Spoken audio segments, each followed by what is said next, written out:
আজ সাড়ম্বরে পালিত হয়েছে রথযাত্রা উৎসব। এই রথযাত্রা উৎসবেই ঘটে গেল বাংলাদেশের বগুড়ায় এক মর্মান্তিক দুর্ঘটনা।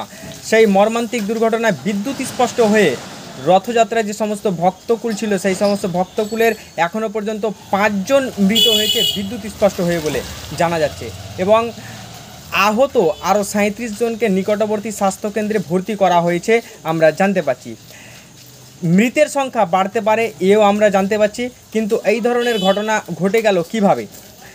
রথযাত্রায় যখন টানছিলেন ভক্তকুলরা, তখন রথের যে ওপরের যে চূড়াটি রয়েছে সেই চূড়ার সঙ্গে বিদ্যুতের তার সেই সংযোগ হয়ে যায়, সেই বিদ্যুতের তারের সঙ্গে সংযোগ হয়ে বিদ্যুৎ স্পষ্ট হয়ে মারা গিয়েছেন 5 জন।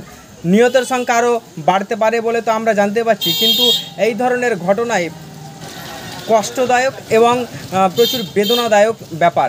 কিন্তু এই ধরনের ঘটনায় কিভাবে ঘটে গেল এই সমস্ত বিষয়বস্তু এবং সেখানে যে থাকা প্রত্যক্ষদর্শীরা কি বলছেন, এই বাংলাদেশের বগুড়ায় যে মর্মান্তিক যে দুর্ঘটনা বিদ্যুৎ স্পষ্ট হয়ে এখনও পর্যন্ত যে আমরা প্রত্যক্ষদর্শীদের কথাগুলো আমরা শুনে নেব।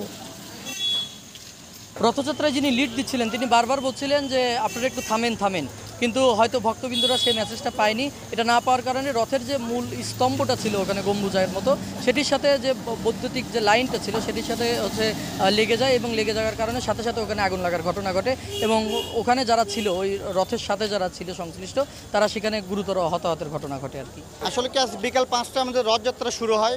রথের গাড়ি চালু হওয়ার সাথে সাথে আমাদের রথের গাড়ির উপরে সব চূড়া ছিল, ওই চূড়াটা ছিল স্টিল জাতীয় জিনিস। এখানে একবারে আসলে কি ওইভাবে তো আমরা বলতে পারবো না, তবে মোটামুটি 15-16 জন ম্যাক্সিমাম 20 জন মানুষ ওখানে পড়েছিল, এবং তাদেরকে যারা আমরা ওখানে উপস্থিত ছিলাম এবং যেভাবেই পারে মানুষদেরকে কাউকে অটোতে কাউকে রিক্সাতে করে আমরা হসপিটাল দিকে নিয়ে আসি, এবং আসার পরে এখানে জানা যায় চিকিৎসারত অবস্থায় আমাদের 5 জন প্রভু এখানে মারা গিয়েছেন, এবং আর যারা আহত হয়েছেন তাদের চিকিৎসা চলতেছে এই মুহূর্তে। এতটুকু।